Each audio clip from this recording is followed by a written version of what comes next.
आपकी शिक्षा होनी बहुत जरूरी है।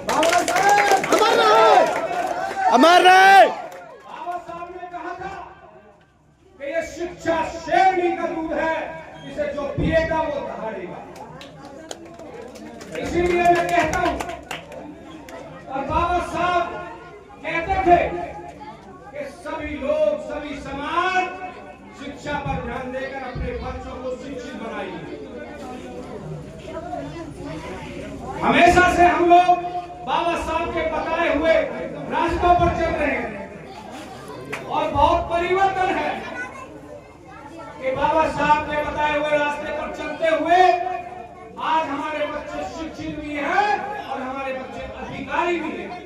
हमारा कोई बच्चा डॉक्टर भी है तो कोई बच्चा IAS IPS भी है, कोई बच्चा हमारा टीचर है तो कोई बच्चा हमारा पायलट है। बोल रहा हूँ। लेकिन साथियों, हम बाबा साहब के अनुयायी हैं।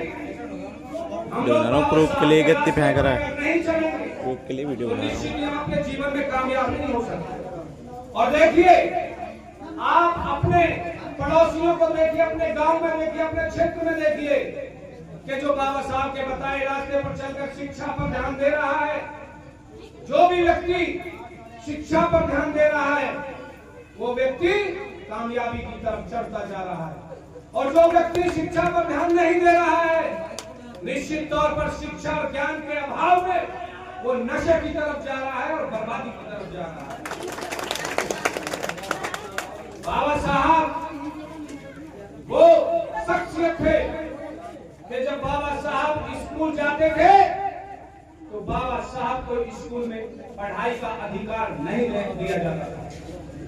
बाबा साहब को वो पानी नहीं पीने दिया जाता था जिस पानी को अन्य लोग पीते थे।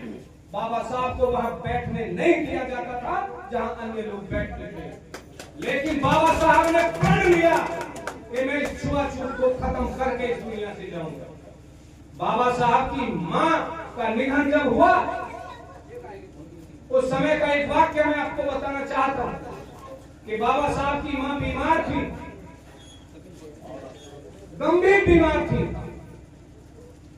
तो बाबा साहब ने सोचा कि मां बीमार है, डॉक्टर की जरूरत है, मैं डॉक्टर को बुला कर लेके आऊं।